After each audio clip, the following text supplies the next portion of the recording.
Oiê, Estúdios Brownie no ar, com mais um episódio para vocês. Vamos falar do nosso patrocinador, a Banlec, a empresa que nos ajuda a fazer com que o podcast aconteça, onde nós somos muito gratos. Banlec é uma plataforma para você vender fotos, então se você está começando na fotografia ou se você já está há bastante tempo e quer fazer um dinheiro extra, entra lá no site, acessa o QR Code, faz seu cadastro, dá uma olhada, eles têm taxas super acessíveis de 9% a 12%. E você só paga se você vender, ou seja, você pode colocar seu portfólio lá e ir colocando as fotos, fazendo um banco de imagens para poder vender a sua foto. Você pode trabalhar com fotografia de esporte, com fotografia documental, com ensaio.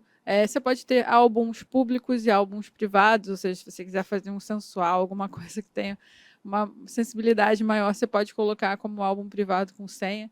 Então é uma plataforma bem legal que te ajuda a ganhar dinheiro e tem fotógrafo já faturando mensal aí por 12 mil reais para cima. Então, vale a pena dar uma fuxicada lá, nem que seja por curiosidade para olhar o que a galera está fazendo para ganhar dinheiro, beleza? Vamos começar aqui com a nossa convidada super especial, Camila Camelo, que eu não conhecia, foi uma indicação da Monara, que eu super agradeço pela indicação. E ela tem um currículo extenso, então eu vou ler para não correr o risco de esquecer nada. Camila é fotógrafa popular, psicóloga, artista visual, ativista social, comunicadora, fundadora da Crias do Tijolinho e mestranda na UF. Ainda nesse ano, participou da exposição coletiva Negras Marés no Centro Municipal de Arte Hélio Oiticica e agora está com uma exposição em cartaz que se chama Faveladas, que vai até junho, galera. Então fiquem de olho para vocês irem dar uma força nessa exposição para Camila. Camila, obrigada demais por aceitar nosso convite. Você nem me conhecia, já topou. E o bate-papo aqui que a gente teve logo no início já foi super divertido. Obrigada. Seja muito bem-vinda ao podcast. Aninha, obrigada pelo convite. Agradecer toda a equipe, né? Agradecer a Monara por esse caminho, né? Que a gente precisa ser grato quem veio antes de nós. Então, total gratidão a Monara, afeto. Dizer pra minha mãe, a gente tá chique pra caramba, mãe. Mãe, estou na TV. Mãe, eu estou na TV, vamos quebrar tudo, né? E mais uma vez, assim, agradecendo também, né? A oportunidade de poder compartilhar a história da fotografia popular através do meu olhar, que muitas das vezes a gente acerta, a gente erra, mas estamos aí. Maravilhoso. Conta um pouquinho pra gente da sua trajetória. Como é que você chegou na fotografia? Conto. Eu sempre fui criada na igreja católica, né? E com 14 anos eu começo a fotografar missa, batismo, crisma, todas as celebrações religiosas da igreja. Só que aquela fotografia era uma fotografia que não me contemplava, no caso, não me completava, né? Quando eu chego aqui hoje, a gente começa a trocar um pouco dessa ideia, né? Qual é a fotografia que eu curto, a fotografia que eu gosto, e eu trago isso para você, né? Eu não gosto de fazer fotografia de casamento, de batismo, não é um trauma, tá? Que bom, que bom. Não é um trauma, mas é uma questão de cobrança, né? Existe uma expectativa muito grande dentro desse campo dessa fotografia, né? Que é de casamento, que é de aniversário, que é de batismo, enfim, de qualquer evento. Existe uma cobrança muito grande. A gente tem um checklist para seguir, um protocolo, né? Em Igreja Católica, sou católica também. Igreja Católica é o mais complicado ainda também, porque dependendo do padre, né, do responsável pela igreja, ele deixa você ter mais liberdade ou menos liberdade, o horário que você pode fotografar ou não, tem a questão da homilia, né? Cheio de regras. Não, e tem a questão de você pode atravessar para esse lado, você não pode, aqui é só o padre, aqui é o coroinha, é o ministro, e aí isso te dá uma coisa de limitação, né? Uhum. E a fotografia, para mim, ela é uma coisa de chamada liberdade. A partir do momento que eu não posso ser livre, eu preciso repensar. E a fotografia popular, ela me dá um lugar de liberdade. Ela me dá um lugar de, primeiro, de cuidado, né? Para além de liberdade, né? Começou Uhum. eu a fazer bobeira. Não tem problema, acontece. A gente se empolga. Pois aí eu tenho uma coisa que eu falo com as mãos, né? Eu falo com o corpo. Então, assim, a fotografia popular, ela tem esse lugar para mim de muita liberdade, né? Então, se eu não posso ser livre, eu preciso repensar. Se eu tenho aqui esse copo que me limita a atravessar com a câmera, isso já me faz pensar em outras coisas, né? Então, se Uhum. eu tenho uma coisa de um campo de liberdade, eu vou embora. Então, a minha história, ela começa aí, né? Deixa eu te perguntar, a gente estava conversando ali nos bastidores antes, né? E a gente encontrou com um outro grupo que tem um podcast aqui no canal, né? Aqui na Betamax. E aí o rapaz te perguntou, o que é fotografia popular? Então eu achei irada a pergunta e vou repassar de novo. O que é fotografia popular, documental popular? Porque muita gente não conhece e é legal esclarecer. Claro. A fotografia popular documental, ela, para mim, ela pode fazer um sentido e ter um caminho, e para o outro, totalmente diferente, né? Para mim, mais uma vez, ela tá ligada à liberdade. Ela tá ligada a você trazer a história de pessoas com afeto, né? E aí eu posso falar de Mulheres do Tijolinho. Uhum. Né? Mulheres do Tijolinho nasce em 2022, quando eu seleciono 8 mulheres para contar a história dessas mulheres. Eu pergunto para essas mulheres, como vocês desejam ser vistas pelo mundo? E a partir das respostas dessas mulheres, a gente começa a criar possibilidade de imagem, né?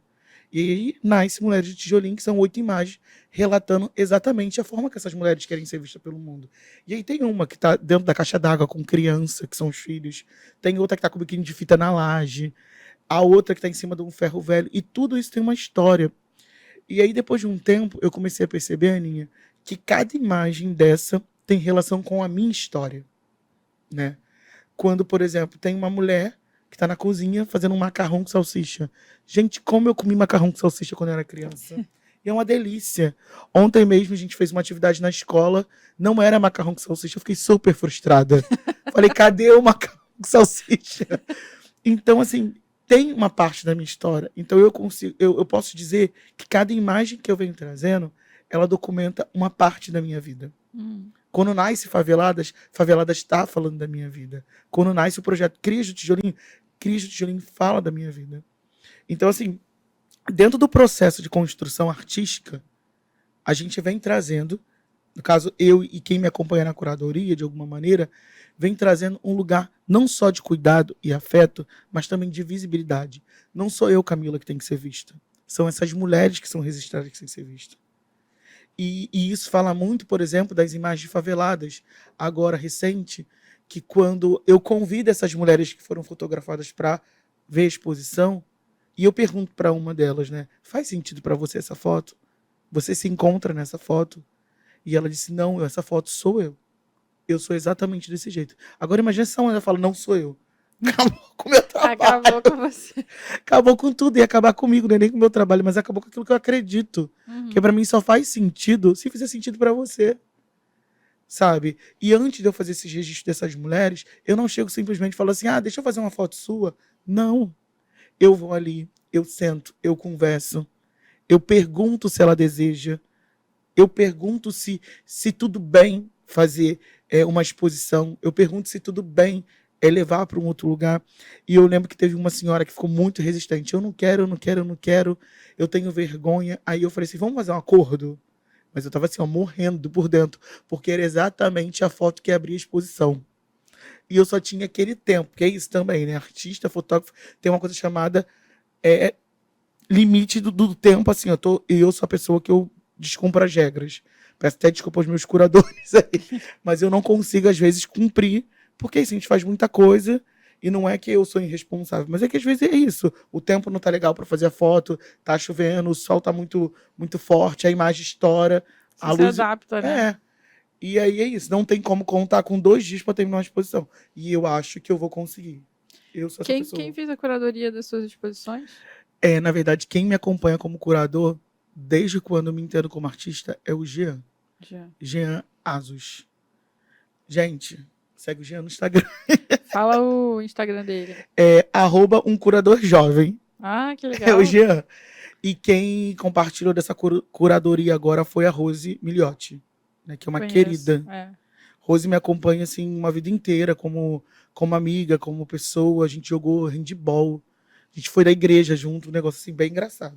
Você fez escola de fotógrafos da Maré? Não. Olha! Não fiz, mas participei de várias oficinas da escola e hoje já fui convidada várias vezes para participar da escola, mas infelizmente o tempo não bate. Mas eu disse para a coordenação agora da última vez que eu vou dar um jeito no próximo semestre de A gente tá com uma turma nova. Tá, uma turma. E eu fui convidada para ir lá contar um pouco de faveladas na minha trajetória. Então Que irado. você, que é aluno do Imagem do Povo, da Escola de Fotógrafos, não deixa de ir no meu dia. Viu? Já deixa agendado aí. Não, já tô intimando, né?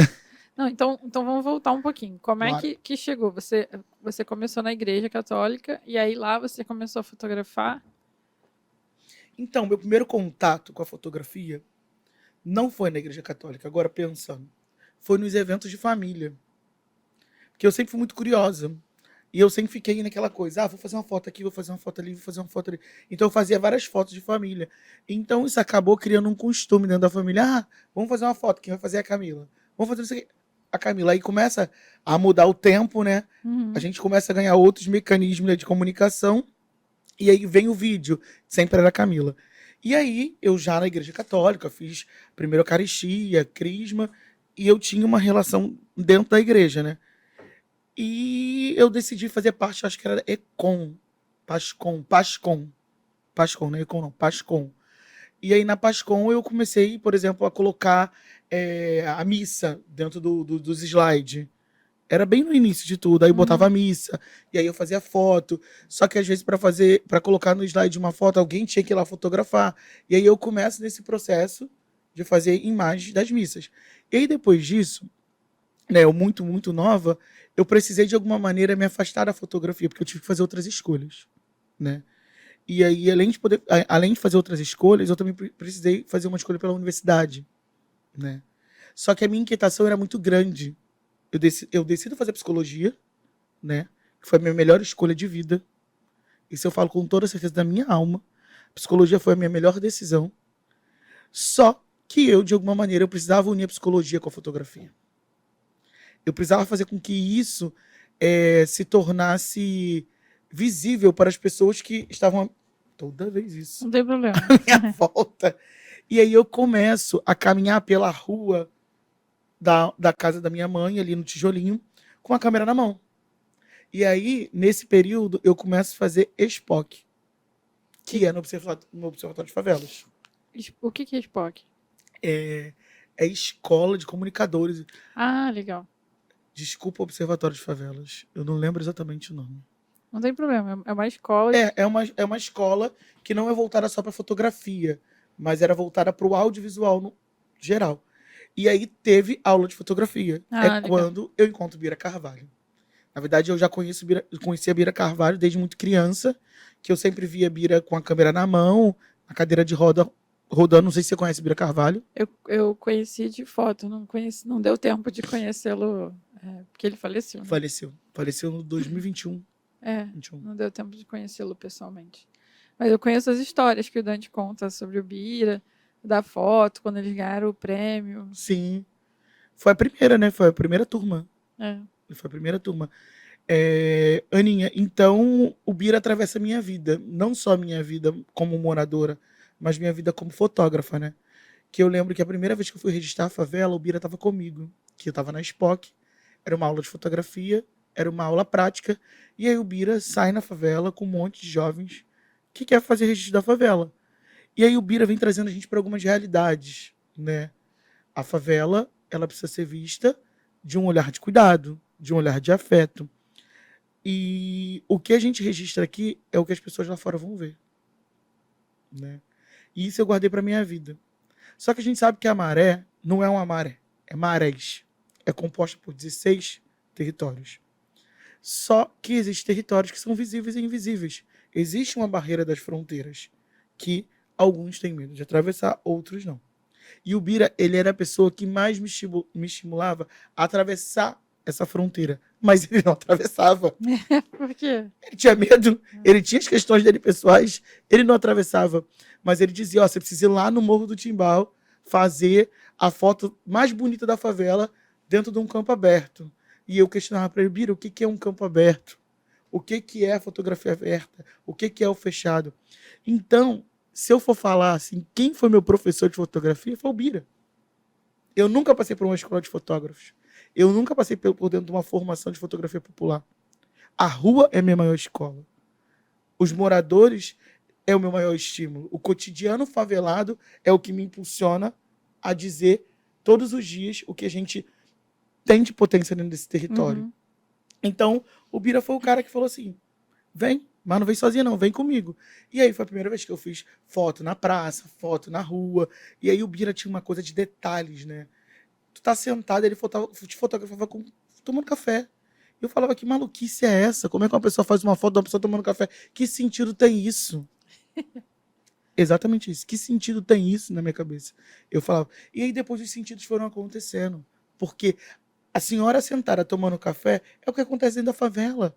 Quantas senhoras ficam sentadas de manhã tomando um café e conversa com o vizinho?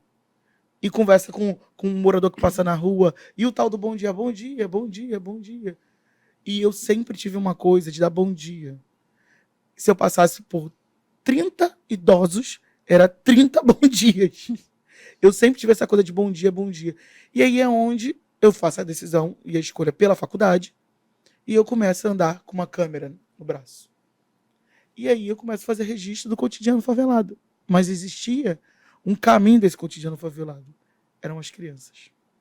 Era onde meus olhos brilhavam. E brilha até hoje. Então eu começo a fazer várias fotos das crianças dentro do território. E ali especificamente no tijolinho. E aí chegou um momento da minha vida que eu fui abrir a minha pasta, né? Aquela famosa pasta cheia de foto. As fotos que a gente perde, as fotos que a gente encontra. E eu falei, cara, o que eu vou fazer com tanta foto de criança? Eu preciso fazer alguma coisa. Mas eu não quero repetir o que as pessoas fazem dentro do meu território. Vai lá dentro da Maré, fazem pesquisa, fazem foto e não devolve nada para o território. Eu não posso repetir o que pessoas fazem. Uhum. E aí eu decidi simplesmente fazer uma exposição das fotos das crianças. E decidi fazer uma festa assim com 20 crianças e 5 voluntários. Voluntários, quem eram esses voluntários? Eram os meus amigos. E aí eu não tinha R$ 1. E aí eu tenho uma amiga que é conselheira tutelar, que eu lembro dela assim com muito afeto, eu nunca vou esquecer dela, que é a Zanza, mandando um beijo pra Zanza. Zanza foi uma pessoa importantíssima dentro desse processo. A Zanza falou assim, eu vou doar um bolo para as crianças, para a festa do Dia das Crianças. Minha irmã e minha mãe fazendo pipoca e cachorro quente. Meu tio atrás de pão e com um monte de algodão doce correndo pela favela, uma coisa muito engraçada. Uhum. E as crianças lá, sem entender nem o que eu estava fazendo, porque isso era tudo muito novo, né? E aí eu peço um amigo, Matheus Afonso, que é um querido que me acompanha também a vida inteira. A gente tem uma série de fotografias junto também que eu posso falar em algum momento. E aí o Matheus fala assim, olha, amiga, eu tenho esse lugar disponível, você pode usar. E a gente usou. Quando chegou lá, eu fiz uma exposição na altura do rosto das crianças. Minha altura aqui, as crianças aqui. E aí as crianças, elas poderiam se ver e se perceber dentro daquela altura. E aí a gente convida para essa festa. Era uma festa que não tinha nem som, menino. Só tinha as fotos e os doces e o bolo. E o cachorro quente, a pipoca. E aí uma tia minha falou assim, olha, eu tenho uns brinquedos para doar. E na época eu tinha acabado de sair da universidade, uns amigos também me doaram uns brinquedos. E a gente fez uma festa para 20 crianças e cada criança saiu com 5 brinquedos. Quem não tinha nada já tinha muita coisa. Pô, você movimentou, né? Movimentei. Sabe uma coisa bonita que eu achei que você falou? Quando você conta da história do Bira, e foi por isso que eu te perguntei sobre a Escola de Fotógrafos da Maré, é porque quando você começa o seu discurso falando sobre fotografia documental, você fala sobre afeto. E afeto é uma coisa que o Ripper e o Dante falam o tempo todo. E aí, naturalmente, eu associei, falei, ela fez a Escola de Fotógrafos Populares da Maré. E aí você falou assim, não fiz. Mas quando você conta que o Bira foi seu professor, aí faz todo sentido, porque o Bira, e o Dante falou isso no episódio dele aqui, que eles começaram esse projeto, mas hoje eles têm uma geração que replica esse conhecimento, né? Que são os meninos e as meninas que se formaram lá. E o Bira foi uma dessas pessoas, né? Que compartilhou o conhecimento e espalhou o conhecimento na comunidade. Isso é muito legal. Total. E Aninha, eu não consigo ver o Bira hoje como uma pessoa que não está mais entre nós. Claro, ele fez a passagem dele, né? Mas o Bira, ele para mim, ele tá muito vivo, né? E tem um autor que ele fala muito disso, né, Benjamin? Né? Tô parafraseando, que eu não vou lembrar exatamente agora, mas é quando se vai, as memórias ficam mais firmes, né? mais reais. Então, as memórias que eu vivi com Bira, que eu construí com Bira, elas são gigantes. Eu lembro que toda segunda-feira era um dia assim muito ruim pra mim, porque final de semana a gente vem daquele jeito, né? Quem toma aquela cerveja vem todo ressacado e eu vinha toda destruída. E aí o Bira tinha uma coisa de ficar sentado conversando com a gente, né? Numa rua lá da Maré, que era onde ele frequentava muito, próximo da casa dele. E ele tinha essa coisa de ficar sentado conversando e tomando um café. E aí, cara, eu percebia que eu já tinha não perdido, mas ganhado assim 30 minutos, 40 minutos, 1 hora de conhecimento. Porque ficar do lado do Bira, para mim, sempre foi um lugar de muito conhecimento. Muito conhecimento. E depois que Bira entra na minha vida, Valdean entra também. Valdean é um querido. Valdean foi a pessoa que sempre me viu como artista e fotógrafa, sem nunca frequentar a escola de fotógrafos popular. Quantas vezes o Valdean me convidou para fazer exposição com ele? Quantas vezes o Valdean me chamou para fazer diversas coisas em parceria com ele? Eu lembro que a primeira exposição que eu fiz, né, no coletivo, né, que foi a Elan, foi a primeira escola de arte que eu participei, dentro da Maré, Bela Maré, eu tinha que montar um mosaico das minhas imagens. Eu não fui levar a montagem do mosaico enquanto eu não encontrei o Valdean. Que a minha relação de confiança no Valdean é tão grande que eu disse pro Valdean, Valdean, não faz sentido para mim se você não montar esse mosaico junto comigo. E aí eu levei as obras de arte dentro de um saco, de uma pasta, não lembro exatamente como é que é. E o Valdean falou assim, espalha tudo que a gente vai desenhar tudo agora. Então assim, esse cuidado do Valdean, esse olhar de sensibilidade, ele sempre existiu, mesmo sem eu fazer parte de um movimento ou de um projeto ou do surgimento de uma escola. Mas ele sempre acreditou nesse olhar. O Valdean tá trabalhando por onde agora? Valdean é um querido, é professor de ciências sociais, é quase doutor, acho que já é doutor, né? Ele dá aula de fotografia ainda, ele trabalha em 2 escolas estaduais dentro da Maré, que é a Escola Bahia e a Escola João Borges, e ele continua fazendo arte. E ele tem um trabalho de pesquisa lindo, que é o MIM, né? É um museu itinerante.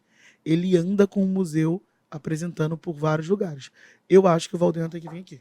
Contado Não, eu mesmo. também acho, ele tá na minha listinha, que eu não conheço ele. Vamos Aí, fazer esse caminho e aí, eu ó. tô intercalando mulheres e homens para ficar justo para todo mundo. Então, Traz o Aldean. pode deixar. Tá anotado aqui. Então, você começou nessa misturada toda. E você faz muita coisa. Aí, como é que você faz para conciliar isso tudo? Não sei.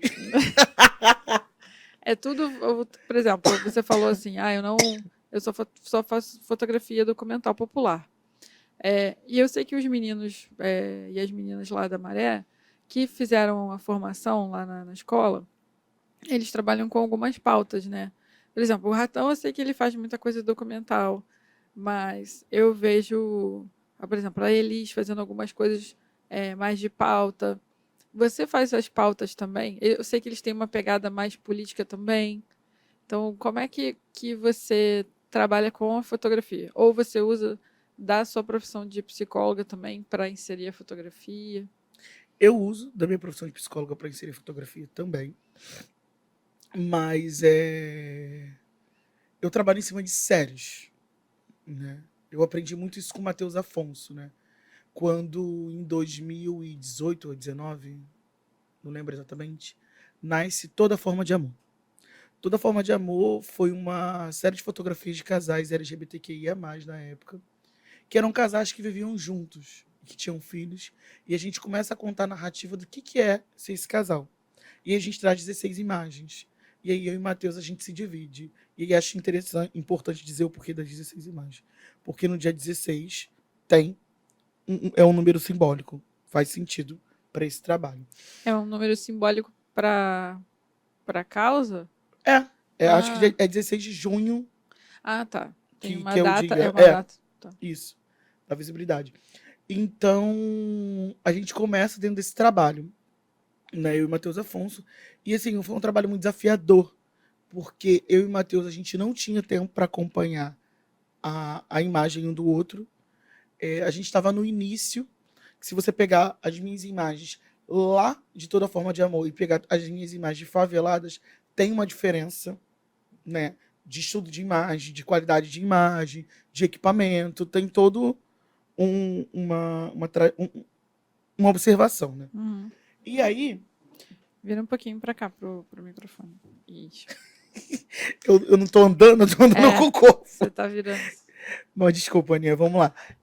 Então, tem essa coisa, né, da qualidade da imagem, a diferença. Então, assim, começa lá em toda forma de amor. E aí, Crias do Tijolinho, que é o meu projeto social hoje, ele nasce também, depois dessa festa, como uma série de fotografia. Na verdade, nasce como uma série de fotografia. E eu dou o nome de As Crias do Tijolinho. E aí eu começo a contar o cotidiano da criança favelada. Então, as Crias do Tijolinho é um projeto onde você ensina fotografia para as crianças ou não? Também. Também. A gente trabalha numa frente de sociocultural. Trabalho sociocultural educativo. Né? E assim, trabalha grafite, trabalha fotografia, trabalha dança, trabalha o que está relacionado à arte. Mas hoje, o meu maior trabalho dentro das Crias de Tijolinho tem sido o acesso à circulação à cidade. Que cidade é essa? Acesso à circulação à cidade de Maré, porque a Maré é uma cidade, e acesso à circulação à cidade do Rio de Janeiro. O que eu estou querendo dizer com acesso? Você considera a cidade? Eu vi um vídeo do Tarcísio, ele falava que era um bairro. Não, é cidade. É cidade? Cidade. Pelo tamanho? Pelo tamanho, pelo que tem lá dentro. Tem autores que falam sobre isso, como Eliana Souza, como Jailson, que fala que a Maré é uma cidade. Tem um livro, né, do Observatório de Favelas que fala sobre isso, né? Que eu acho que pode também, para quem tem dúvidas, né, enquanto a Maré é cidade, pode tirar, né? Eu falo até desse livro na minha dissertação de mestrado, né? Me perdi. Desculpa, fui eu que fiz essa pergunta. A gente estava falando do Crias. Sim, adorei do Crias. Só chama assim, eu amo. Então, os Crias de Tijolinho, né, nasce dentro dessa perspectiva, né, falei tudo errado, ainda não dá pra cortar, né? Mas eu lembrei, né, a coisa da circulação à cidade, né? Isso. E então, as Crias de Tijolinho hoje, o meu maior trabalho é fazer com que as crianças possam circular a cidade do Rio de Janeiro e circular a cidade de Maré. Ontem, por exemplo, a gente foi levar as crianças para conhecer, os adolescentes para conhecer o Museu da Manhã, né? E na volta a gente passa por faveladas, né? Pela exposição Faveladas. E aí, o que eu tô querendo dizer com isso? Que dentro da favela da Maré tem galeria, tem arte. E eles precisam circular a cidade de Maré e conhecer o que tem dentro da cidade de Maré. E eu também tô levando eles para dentro da cidade do Rio de Janeiro para conhecer os museus. Então, é isso, é sociocultural, é conhecer a cultura do Rio de Janeiro, do Brasil, é da Maré, é ocupar espaços que financeiramente a gente não tem condições, mas com parceiros, com amigos, a gente chega até lá. A gente foi ao Cristo Redentor, a gente vai agora ao Aquário Rio, né? Aquário. Aquário. Tem outra visita que a gente vai fazer também agora para... Tem o Museu do Mar também, eu não sei como é que está agora, mas antigamente a prefeitura tinha um projeto onde eles davam aula de arte para as crianças das escolas municipais e eles iam buscar e levavam e apresentavam o museu, né? Esse trabalho, por exemplo, de ontem, né, esse passeio de ontem, eles foram buscar a gente, foram buscar, levaram a gente de volta, teve lanche para os adolescentes. Eu participei de um, eles tinham esqueci o nome, quando tem um artista convidado de fora e fazendo uma imersão aqui, tem um nome para isso, mas esqueci. E aí ela estava fotografando as crianças nesse projeto do Museu da Manhã. Que legal, vamos compartilhar. Então, é que ela não podia compartilhar as imagens. Eram crianças que estavam... Não é compartilhar a imagem das crianças, mas de repente a possibilidade. Sim, vou pesquisar para ver se eu consigo contato, porque ela não é daqui e eu não sei como é que ela fez a ponte. Eu sei que eles iam buscar, eles tinham uma van, iam buscar o pessoal e trazia. E eu vi eles dando aula lá nesses espaços, porque o museu é enorme, aí tem umas salas, né, de treinamento. E ali tem muita exposição permanente, com fotografia, né, e fotografia documental. Por exemplo, o café tem foto lá. Então...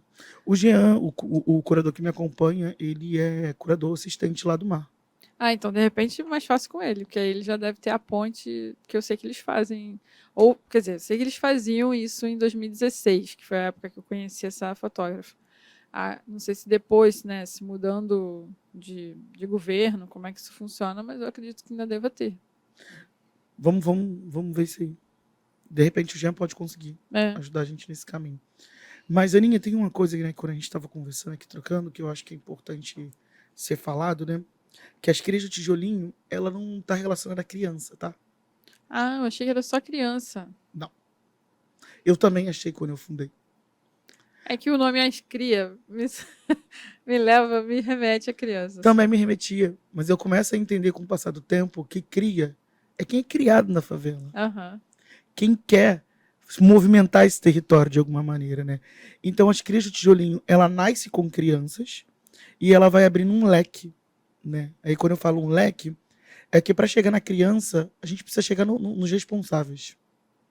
A gente precisa chegar nos adolescentes. Então, hoje, o nosso trabalho, ele também é familiar. Ele não é só com criança. Ele é familiar.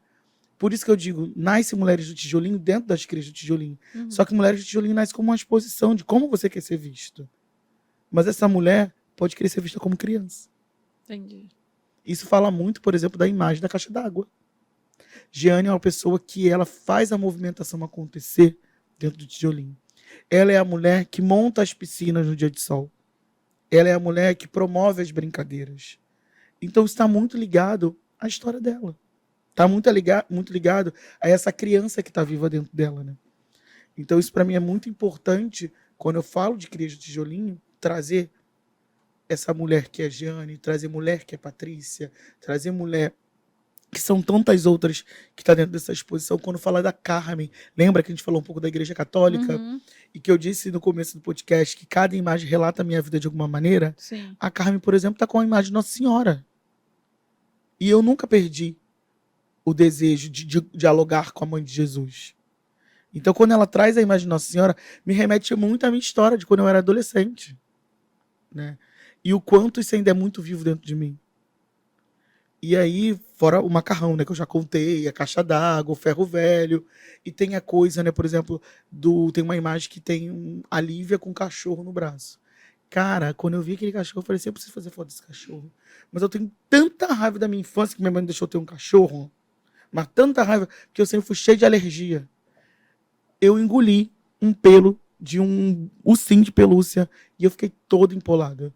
Então minha mãe colocou na cabeça dela que a gente nunca poderia ter um cachorro dentro de casa, porque eu ia morrer empolado. Então eu nunca tive um cachorro. Fui ter cachorro quando eu saio da casa da minha mãe e eu tenho a possibilidade de fazer uma escolha, né? Uhum. E aí eu tenho um cachorro, não, eu tenho uma filha, que é a Lua. Você ainda mora na Maré? Moro na Maré. Porque tem gente que migra, né? Não migrei, tô na Maré. E eu tinha visto aqui na Redes, que você trabalha na Redes ainda? Trabalho na Redes da Maré. Sou cria de ONG. E a Redes, eu tava vendo as estatísticas aqui, eles têm, eu achei incrível, tem 68% de mulheres, né? Sim. E 42% são moradores da Maré, ou seja, tem uma galera que vem de fora, né? Ou talvez já tenha morado lá, né? São 350 colaboradores, uma galera. Sim. Muito legal. A Redes da Maré, Aninha, eu costumo dizer que é uma mãe, né? Dona Helena Edi que fala muito disso, né? E aí, para contextualizar quem é Dona Helena Edi foi minha catequista na Igreja Católica, foi alguém que me acompanhou e me acompanhou uma vida inteira, e foi a pessoa que, quando eu mais precisei, falou para mim, vem. Foi alguém que acreditou em mim, e eu não tinha acesso nenhum, eu não tinha informação nenhuma de nada, e eu tinha acabado de sair da universidade, eu não tinha nem emprego.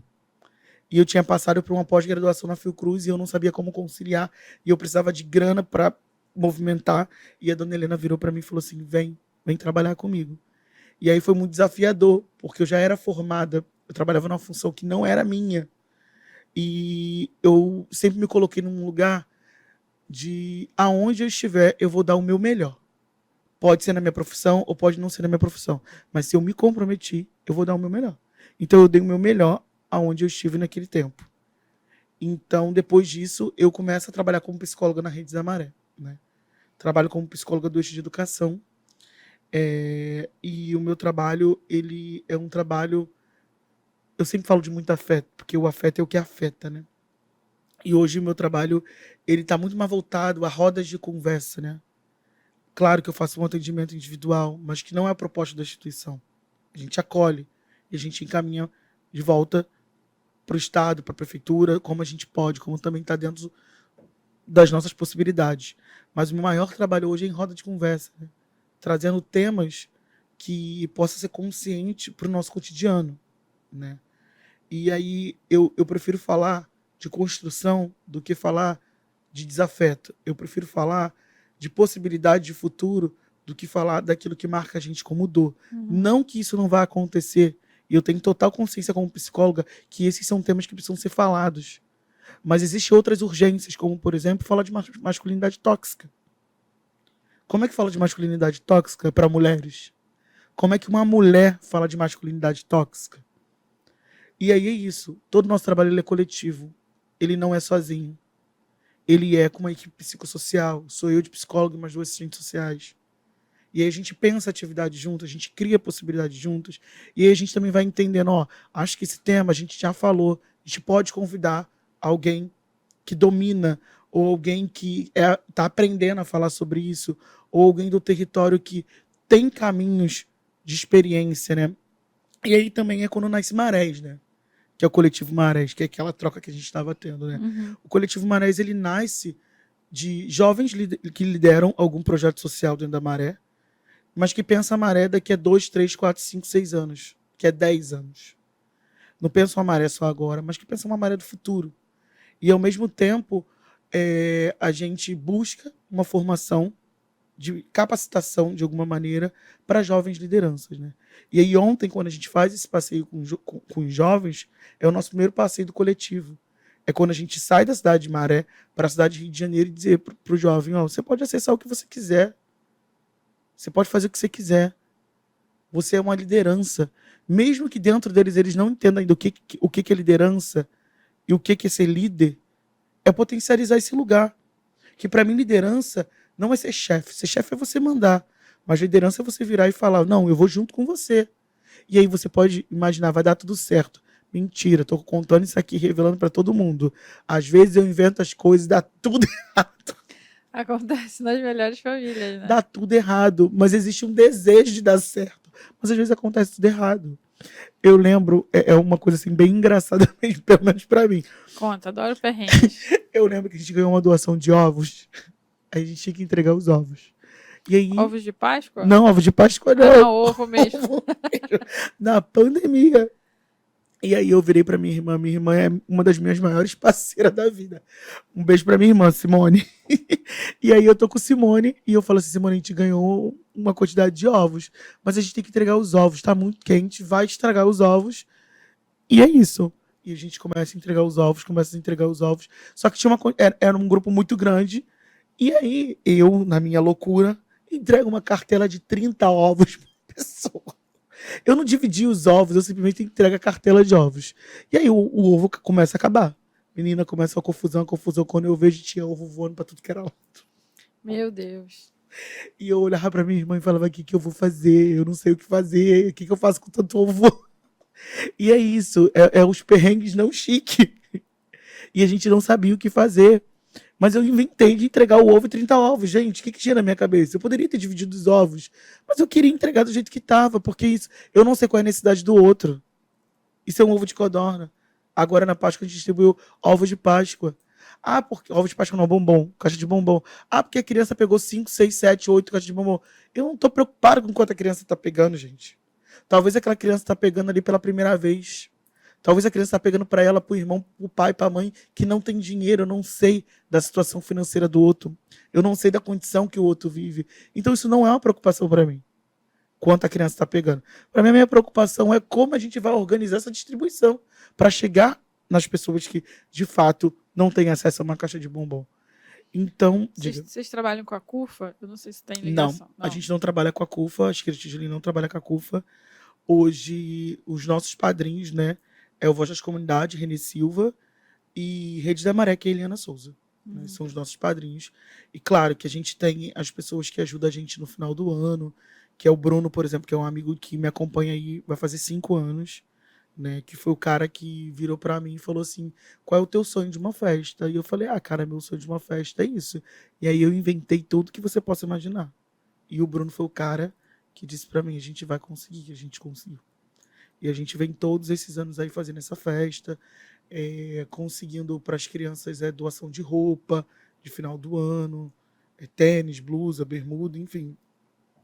Quantas pessoas tem no CRIAS? 68 crianças cadastradas. Uma galera. Uma galera. Uma galera. Uma galera que existe aí desde 2019 sem financiamento. Só com parceria, só com amigos, mas é um projeto que nunca deixou de funcionar, né? Você sempre foi assim, líder? Eu acho que sim. Porque eu vi você falando ali fora com o pessoal. E você é muito comunicativa, né? Então você já chegou falando e explicando e tudo. E ainda mais para esse mundo, essa quantidade de atividades que você faz, tem que saber administrar esse negócio direito. A gente tenta, né? A gente tenta, dentro da medida do possível, eu tento dar o meu melhor, né? Uma amiga até brincou comigo esses dias, que ela me chamou para fazer uma entrevista, e ela, eu não acredito que você vai me dar bolo. E assim, eu já estava na sala para a entrevista e ninguém me aceitava. Aí eu mandei para ela, menina, eu estou dentro da sala. Era online. Era online. E aí eu comecei a pensar nisso, né? Às vezes a gente faz escolhas que requer responsabilidade. E eu tive que fazer algumas escolhas de ter que assumir outras responsabilidades, né? Então, hoje, por exemplo, se eu chego atrasada em algum lugar, sem avisar, ou eu não consigo ir, eu não estou me prejudicando, porque eu não estou só faltando a aula da faculdade. Eu estou atrapalhando várias pessoas, vários trabalhos. Então, é isso, né? Esse lugar de responsabilidade, assumir essa responsa, né? Então, hoje, é muito disso, né? E você me perguntou sobre a coisa de liderança, né? Eu acho que eu começo a ser líder dentro de casa. Quando meu sobrinho nasce, e eu tenho 6 anos de idade, e eu começo a cuidar dele. E depois, quando eu vou para a escola de ensino médio, né? Médio não, é fundamental e médio. Que nasce um Grêmio da escola, né? E eu era vice-presidente desse Grêmio. E aí o presidente do Grêmio, que era um amigo assim muito querido, que eu senti muito, muito, muito. A gente tinha um mês de chapa e ele faleceu, né? A gente tinha uma mania, né? Uma mania que eu falo assim, mania de criança mesmo, né? A gente vinha da escola todo suado, agarrado um no outro, e a gente parava numa igreja universal próximo lá da Maré, a gente bebia água, e a gente ia para um campo chamado Campo da Pati. E a gente ficava ali durante algumas horas brincando. E aí parece que a pipa dele garrou. Eu não tava nesse dia, que eu era muito grudada com ele, o apelido dele era Rato. E a pipa dele agarrou. E ele todo suado, descalço, pegou um ferro, um vergalhão, pra tirar a pipa. E ele morreu eletrocutado. Foi uma coisa horrorosa. Eu acho que foi a pior perda que eu tive quanto amigo. Eu tive outras perdas, né? Mas essa foi muito ruim, porque estava voltada a muitos sonhos, a muitos projetos, às muitas construções. Então, o Grêmio da escola começou a valer a pena para mim a partir do momento que eu perco ele, né? Porque era um desejo dele, era um sonho dele.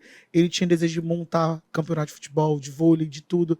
E aí, eu poderia naquela época até não acreditar nesse processo, mas era um desejo dele.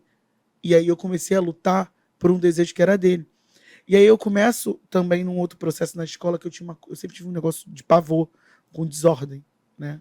Não que minha vida seja muito organizada. Mas eu tinha um negócio de pavor. E aí eu começo a montar multirões na escola, pra gente no final de semana lavar a escola toda.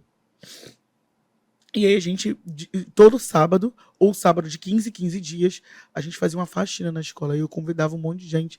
A galera da minha chapa, a galera da chapa que perdeu, ainda tem isso, a galera da chapa que perdeu, eu trouxe eles para trabalhar junto. Falei, olha, vocês têm o mesmo desejo de fazer coisa diferente na escola. Não tem por que a gente se tornar inimigo. Vamos se tornar amigo e vamos fazer todo o trabalho junto. E aí vocês podem me ajudar na organização da limpeza da escola. Então, assim, eles perderam, a gente criou uma função e todo mundo ganhou. E eles ajudavam a gente nesse processo de limpar a escola. E era de 15 em 15 dias. Que um grupo ia, o outro ia. Então toda semana tinha, mas era um grupo diferente. E aí a gente se tornou amigos de anos. Eu tenho amigos que dialogam comigo até hoje. Diogo, por exemplo, é um cara que sempre manda mensagem. Ontem não, foi ontem Ontem mesmo eu encontrei com ele na rua e a gente tem muito afeto. O Diogo passa por mim no meio da rua. O Diogo é grandão, eu grandona. Ele passa, amiga, te amo, eu te amo. E a gente sai gritando um pro outro que a gente se Qual que é a ama. sua altura? Eu acho que é 1,73. Até alta mesmo. Eu acho que é 1,73. Eu acho. E é isso, né? Eu sempre fui muito movida pelo afeto. Eu não tenho vergonha de dizer que amo. Eu não tenho vergonha de dizer que eu sinto. Eu não tenho vergonha de chorar. Você não tem vergonha, Eu isso é não bom. tenho vergonha. Isso é ótimo. Queria eu ser assim, gente. Uma pessoa tímida.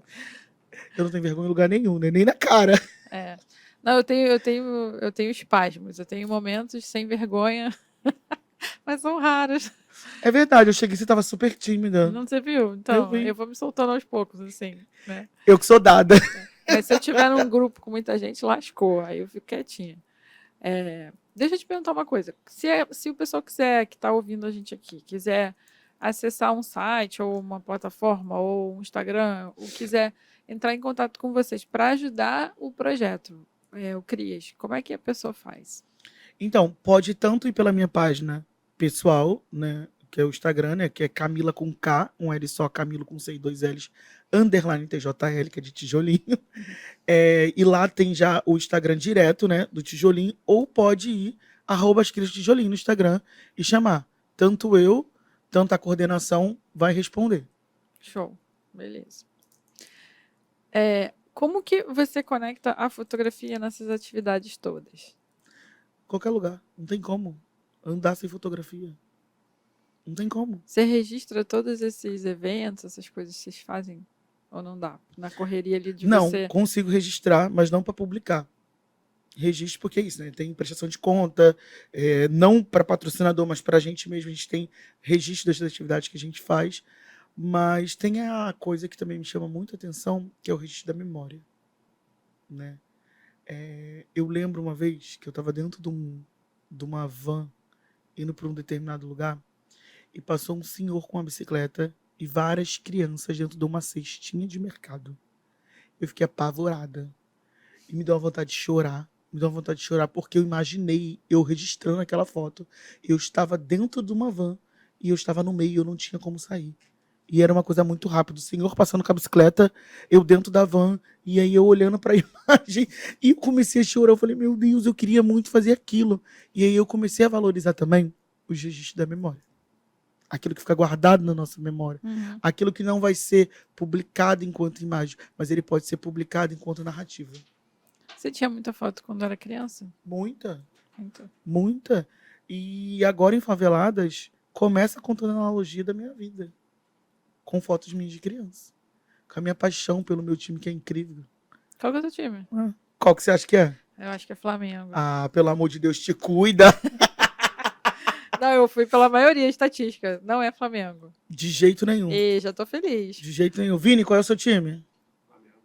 Aí, E falei. o seu, Fábio? apaixonado é porque é Botafogo. Fábio! Mas eu sou flamenguista, tá? Que muquirano! Botafoguense. Eu sou botafoguense, eu acredito no Botafogo, na alegria e na tristeza, na estrela solitária. Mas tá ligado na cara. parada. Ligado na parada. Eu queria te pedir para você me falar. A gente tá. Passa rápido, meu Deus do céu. Quais são as suas referências? Dentro da vida, do campo de fotografia, de tudo. Que te influencia, que te leva a fotografar e te leva a fazer todos esses projetos. Que eu acho que tá tudo conectado. Minha maior referência, minha maior motivação é Lida, né? É minha mãe. Né? Olhar para a história da minha mãe me estimula. Eu não vou chorar, eu prometo. Pode chorar, a gente gosta. Claro que não. A gente gosta. A minha maior Adoramos emoção. A minha maior motivação é Leda, né? Quando eu olho pra Leda, eu vejo o amor. Minha mãe tem tanto amor nas coisas que ela faz, no cuidado, na comida, no contato. Tá onde? Tá fazendo o quê? Vai passar por aqui? Ó, tem um negócio aqui pra você. E o que é um negócio? Não é nada. Não é nada dentro do campo material, mas é tudo no campo afetivo. É o abraço, é o olhar, é quando ela segura a mão, quando ela fala assim, ó, estou rezando por você. Minha filha, quando ela fala, estou rezando por você, nem sei. Por quê? Deve ser algum livramento. Porque ela não costuma falar, eu tô rezando por você. Ela sempre fala, se cuida, precisar de alguma coisa, eu tô aqui. Estou rezando por você, minha filha, é algum livramento, pode ter certeza. Então, assim, Leda, ela tá nesse lugar de muito cuidado e amor e afeto pra mim. Mas Mauro, né, que é meu pai, ele é o meu maior estímulo de liderança. Meu pai, ele é líder uma vida inteira do carnaval. Meu pai foi presidente por diversas vezes dentro de uma escola de samba na Maré, que é o Gato de Bom Sucesso. Ah, que legal. Uma vida inteira meu pai esteve nesse lugar. Você já fotografou algum desfile? Já, Que irado. já. 2022 eu fotografei o desfile e assim, desde criança eu fui criada dentro de uma escola de samba e eu nunca tinha desfilado. Caramba. Nunca tinha desfilado. Porque eu tenho um negócio com fantasia, eu me coço, eu fico nervosa, Ah, tu tem alergia. eu tenho alergia, mas eu acho lindo. Eu vou para Eu Sapucaí acho para lindo tomar também. conta das fantasias, da comissão de frente. A comissão de frente é um negócio que pulsa dentro da minha alma. Eu já desfilei. Ó, muito chique. Desfilou onde? No Salgueiro. Escola de Mas- Coração é Mangueira. Mangueira, me nota. Convida a Camila. Me convida sem fantasia, por favor. Ela vai nua de passista. Ó, brincar muito. Mas, né? Uma coisa mais livre. Assim. Mais livre, uma liberdade. É. Vai embora, assim, ó, dentro do Sapucaí. Eu desfilei em 2005, porque eu fazia dança de salão no Jaime Arocha. Nossa, dançarina. É, eu era bolsista lá. E aí eles montaram uma ala coreografada. Nossa, ensaiei uns 4 meses, emagreci uns 7 quilos. Foi ótimo. Ah, então já tô pronta, Mangueira. Vou entrar para ficar fitness. É, e aí eu não sabia usar salto direito, era um salto plataforma desse tamanho. Meu Deus. Eu fiquei uns 2 meses ensaiando com salto para não fazer vergonha na passarela, né? E aí passa muito rápido, passa 20 minutinhos assim, você nem sente. Não sente mesmo, não. Eu não sinto. Aí, 2 anos eu desfilei na Intendente, né? 2 anos seguidos, o ano passado e esse ano, né? Que eu acompanho uma amiga que é rainha de bateria do Gato. E eu não vejo, porque isso, eu fico num processo de tensão, porque tá chegando no jurado, ela tem que se apresentar, e aí fica no cronômetro, e aí eu tô na equipe de harmonia, e aí eu fico naquela angústia, porque na harmonia não precisa botar roupa, né? É, Fantasia, botou a calça, botou já tá a ali. blusa da escola, acabou, tô pronta. Então eu não preciso ficar nervosa com a fantasia. Então eu fico naquela coisa de tensa com no tempo. Então, assim, você não percebe. Esse 20 minutos pra você, pra mim, deve ser 2 minutos. É, passa muito rápido.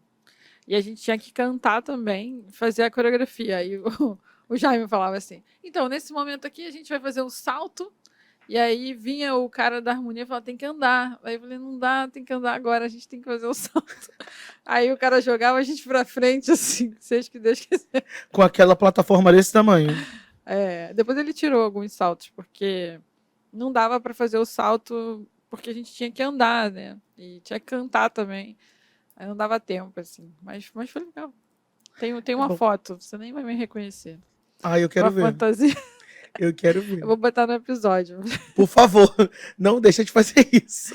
Vou botar no episódio pra vocês verem. E assim, respondendo, né, essa sua pergunta, né, os meus pais, eles são a minha maior inspiração de liderança hoje, né? É o que me motiva, né?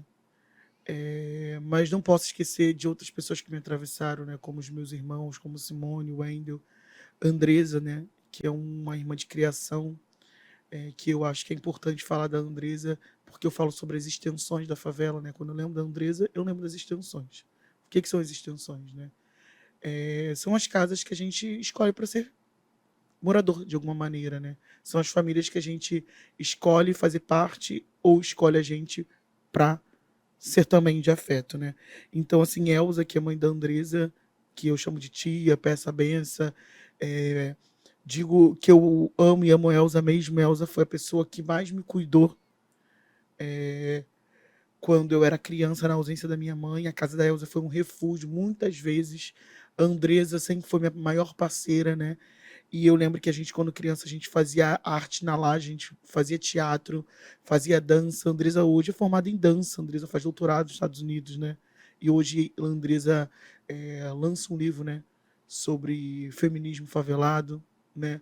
E eu acho que é isso também, ó, gente. Comprem o livro de Andresa Jorge, Feminismo Favelado, que a Andresa fala desse cotidiano também, né?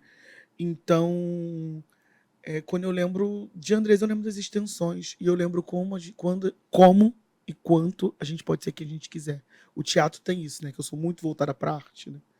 O teatro tem isso. Dentro de uma peça, você quem você quiser ser, né? Hoje eu posso ser Camila, na vida real. Mas eu dentro do teatro eu posso ser Leda. Eu posso querer contar a história da minha mãe. E aí também é importante, né, trazer isso, né? Minha mãe também é protagonista de um filme, né? Minha mãe, ela foi gravada 2 anos atrás por um cinegrafista namorado de uma prima minha, que conta a história da vida da minha mãe, né? Ah, que legal. Que conta a Leda. E Leda vai ser colocado para o mundo agora em junho. Então já deixo o convite, né? A primeira exposição do filme Leda vai ser na Maré, no Parque União, bem aberta assim para toda a favela que quiser acessar. E eu acho que é isso, né? A gente vai construindo alguns caminhos, né? E eu agradeço assim todos os amigos que de alguma maneira estão comigo no cotidiano, né? Que acredita na arte, acredita na potência, tá junto comigo dentro do ativismo social, que é isso mesmo, que é lutar, que é militar. E aí hoje a maior militância é por estar vivo, né? Se alguém me perguntar hoje qual é o meu sonho é estar viva.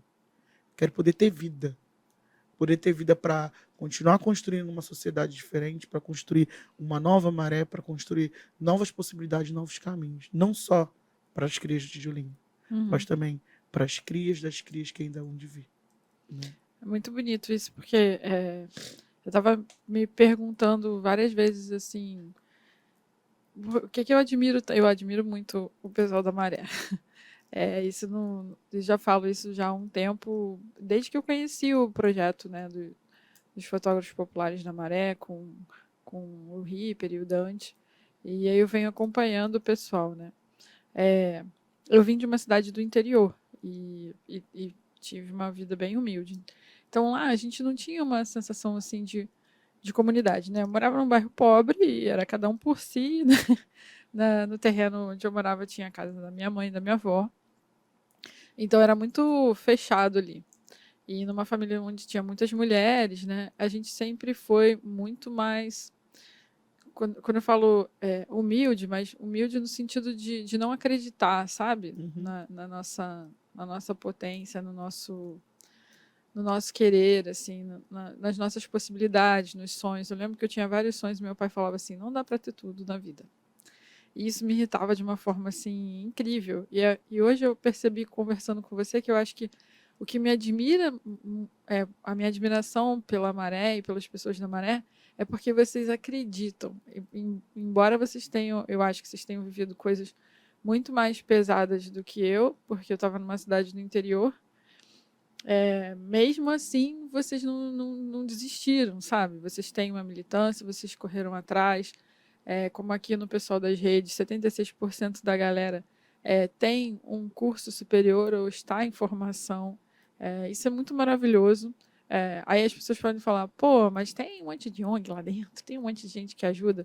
Mas será que tem tanta gente assim que ajuda? Né? Porque um território tão grande como esse, né? Uhum. Eu acho que o poder público não chega tão perto assim, de ajudar tanta gente. E eu acho que o que acontece é que vocês se movimentam para se ajudar e não esperam ninguém fazer nada por vocês para vocês fazerem por vocês. Então, é muito bonito isso.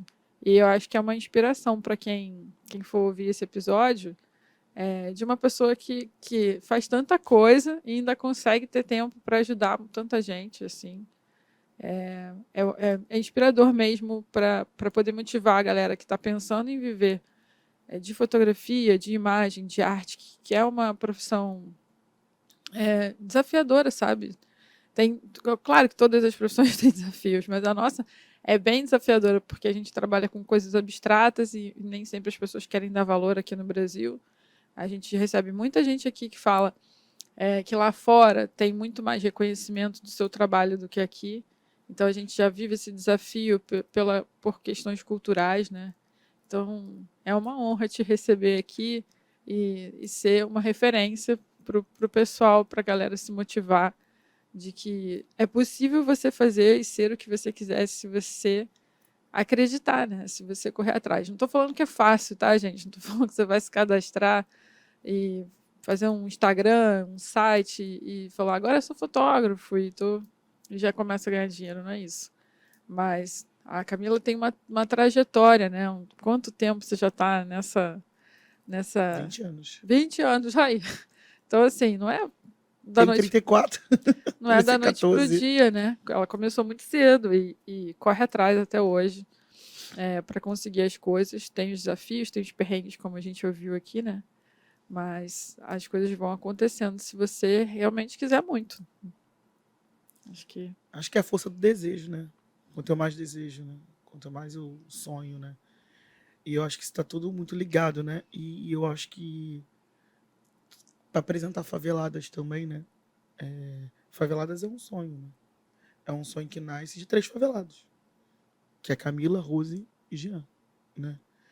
E quando Faveladas nasce também num lugar da gente quebrar esses estereótipos, né? Quantas vezes eu já ouvi a faveladinha lá fala mal, não tem comportamento, olha como é que fala. Quantas vezes eu ouvi isso e eu não sabia falar mesmo, não. E eu tô aprendendo todos os dias a falar. Porque eu disse já algumas vezes, a minha maior escola é a rua. É o contato físico, o contato visual com o outro. É o contato com as pessoas que não são ouvidas. Quantas vezes eu passo na rua, alguém me chama, Camila, não sei o quê. E eu fico ali 10, 20, 30 minutos conversando.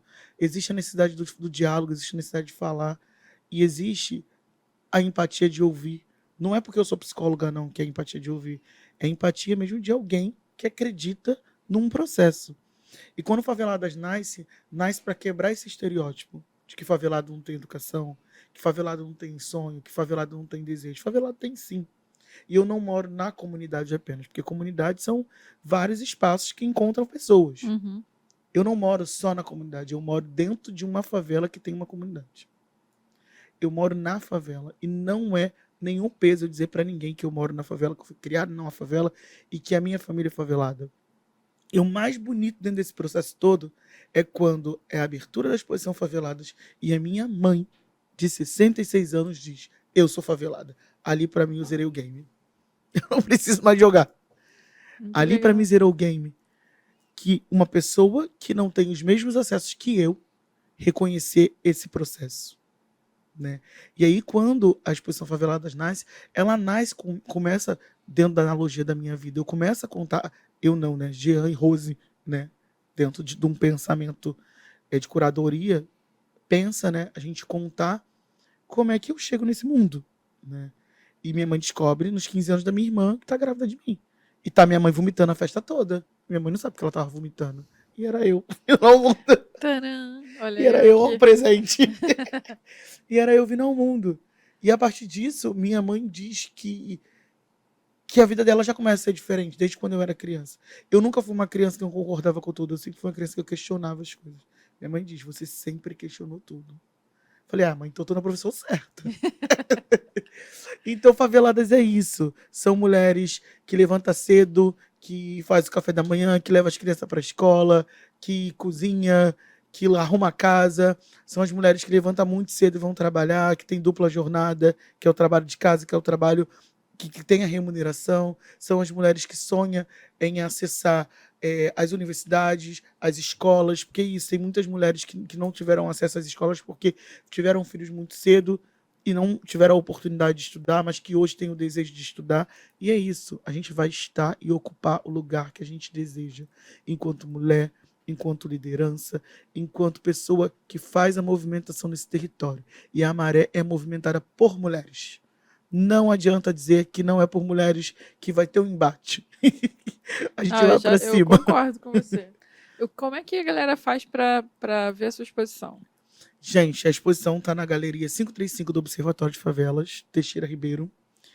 Está aberta lá de segunda a sexta, até às 17. Eu sei que tem alguns dias que fica até mais tarde. Por exemplo, segunda, que é um dia que tem um curso lá até às 21, mas é isso. Pelo certo é todos os dias até às 17. Mas pode fazer contato pelo Instagram do Observatório, pelo meu Instagram, por tudo que a gente traz esses caminhos, né? Uma última coisa que eu queria falar, que você falou muito do Dante, e você falou muito do hippie. Uhum. Você acredita que eu não conheço Dante pessoalmente e eu tive a honra de conhecer hippie na abertura de Faveladas? Olha que Hippie chique. esteve na abertura de Faveladas. Chiquérrima. Muito chique, né? Faveladas chique, ó. Chiquérrima. Não, eu amo o Dante. Dante, se liga, cara. Vamos marcar um encontro. Ele é maravilhoso, assim. Ele é um professor, assim, incrível, inspirador. E também amo o Reaper. É que o Reaper eu fico mais nervosa. Entendeu? Ele é uma pessoa que ele é tão incrível que a presença dele me emociona demais. Então, eu já convidei ele para vir aqui, ele topou. Eu estou me preparando psicologicamente, porque, ó, só de falar, meu olho já fica todo manejado, assim. Eu já entrevistei ele uma vez e chorei horrores, assim. Ele é uma pessoa. Eu vou ter que ter uma ajuda aqui, chamar um co-host para entrevistar junto Chama comigo. Valdean, chama Valdean. Vou chamar o Valdean para entrevistar junto com o Valdean. Já está convidado? Vai ter que vir. Para entrevistar o Reaper, porque eu acho que eu não consigo sozinho, entendeu? Porque realmente ele é um cara, assim, fora de série. Os dois, né? Os dois são maravilhosos. Para a gente fechar aqui, que dica que você deixa para a galera que quer começar na fotografia ou que já está na fotografia, mas está um pouco desanimado? O que você diria para essas pessoas para elas continuarem? Primeiro, que elas possam entender que fotografia elas desejam. Maravilhosa. Que fotografia você deseja? E a partir disso, começar o caminho. Porque se eu desejo muita fotografia popular, é algo de dentro para fora. Se me manda fotografar o casamento, eu não vou. Então, é algo que é de dentro para fora.